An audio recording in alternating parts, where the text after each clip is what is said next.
The European Union so far basically failed because the European Union has very nice plans for a two-state solution in its drawer.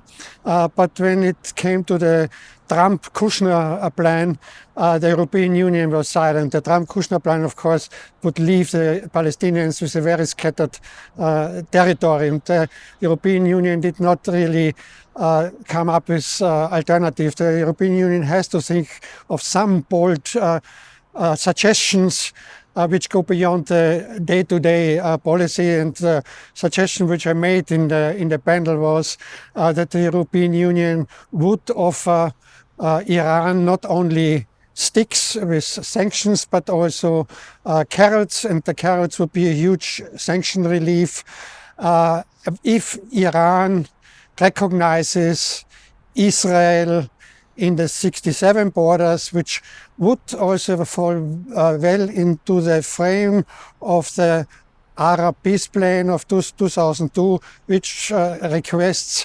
that the Arab states would have diplomatic relations with Israel only if in the borders of 67. So that was the Abraham Accords, which so far failed to recognize the borders, the interests of the Palestinians, and also it would also underline the commitment of the European Union to the two-state solution of 67, and also it would take the rationale of Iran to support its proxies. What happened already in history. If you have cooperation and involvement, there's no need that you finance terrorist groups anymore. Of course, Iran considers the proxies as the second line of defense because Iran has a very low military budget concerned to the Arab states, and concerned to Israel.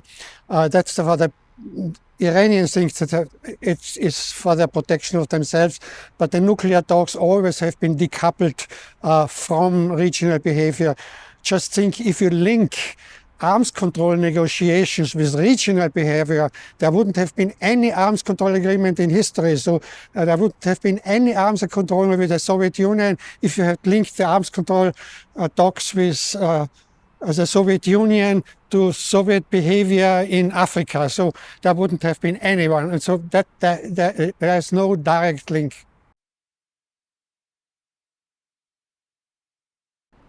Yeah, Iran created basically Hezbollah, supported Hezbollah, and now Hezbollah has its own interests and identity. Iran continues to support Hezbollah because Iran thinks Hezbollah is a second line of defense for themselves.